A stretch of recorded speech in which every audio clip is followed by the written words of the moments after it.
അപ്പം നമ്മുടെ കോഴിയും കോഴിക്കൂടും ഒക്കെ നമ്മൾ നാട് കടത്തുകയാണ് കേട്ടോ. കണ്ടില്ലേ, മൊത്തം നാശാക്കിയിട്ടിരിക്കുക.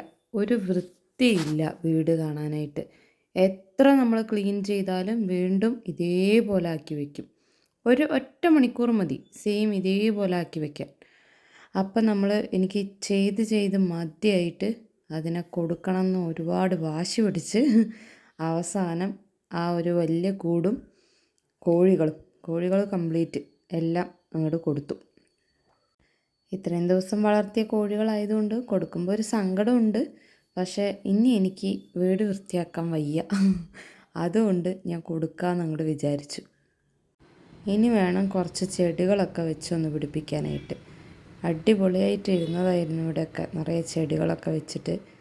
പക്ഷെ കോഴികൾ വന്നതോടുകൂടെ കംപ്ലീറ്റ് കൊത്തിത്തിന്ന് ഒന്നുമില്ലാതെ മരുഭൂമി പോലെ ആക്കി വെച്ചിട്ടുണ്ട്. ഇനി ഇവിടെയൊക്കെ ഒന്ന് അടിപൊളിയാക്കണം. അപ്പോൾ പപ്പയും മോനും കൂടെ കോഴീനെ പിടിച്ച് കൂട്ടിലാക്കാനുള്ള വഴികളിലാണ്. അങ്ങനെ ഒരുവിധം കോഴി തന്നെ കൂട്ടിൽ കയറി.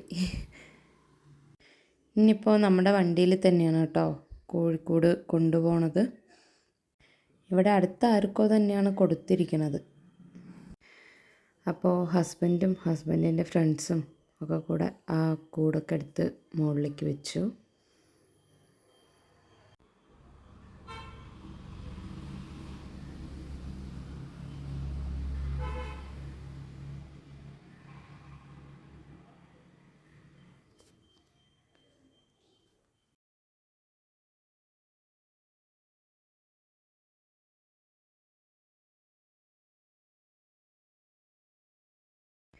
കോഴി മുകളിലത്തെ കൂട് തുറന്ന് പോയാലോ എന്ന് പറഞ്ഞിട്ട് കംപ്ലീറ്റ് കോഴീനെ താഴേക്ക് തന്നെ ഇടാമെന്ന് പറഞ്ഞിട്ട് എടുത്തിടുകയാണ് കേട്ടോ.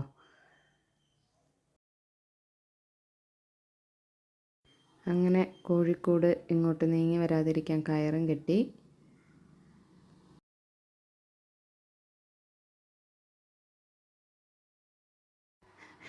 അങ്ങനെ ഞങ്ങളുടെ കോഴി പോയി. Tata bye bye. ഇത് കണ്ട ഇപ്പം എങ്ങനെയുണ്ടെന്ന്.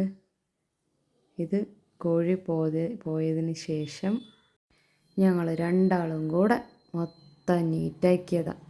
ഇനി ഇവിടെ ഒന്നും കുളമാവില്ല. പിന്നെ ചെടികളൊന്നും വെളിയിൽ വെക്കാൻ പറ്റാണ്ട് ഞാൻ ഉള്ളിൽ വെച്ചിരിക്കുകയായിരുന്നു. ഇപ്പോൾ കോഴി പോയപ്പോൾ ഞാൻ അതൊക്കെ എടുത്ത് വെളിയിൽ വെച്ചു.